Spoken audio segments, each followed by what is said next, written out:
সাবেক আইনমন্ত্রী আনিসুল হককে ৩ দিনের রিমান্ড দিয়েছে আদালত। সকাল ১১টায় নারায়ণগঞ্জের সিনিয়র জুডিশিয়াল ম্যাজিস্ট্রেট নূর মহসিন এ আদেশ দেন।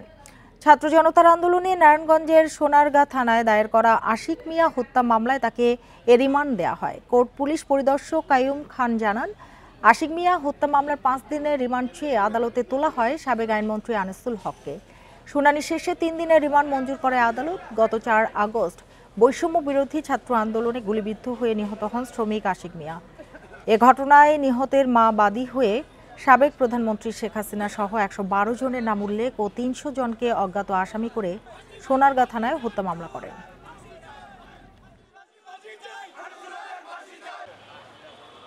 এই মামলায় আজকে সাবেক আইনমন্ত্রী আনিসুল হক সাহেবকে গ্রেপ্তার দেখানো সহ ৫ দিনের রিমান্ডের প্রার্থনা করে বিজ্ঞ আদালত উভয় পক্ষের শুনানি অন্তে এই আসামিকে ৩ দিনের রিমান্ডের প্রার্থনা মঞ্জুর করেছেন।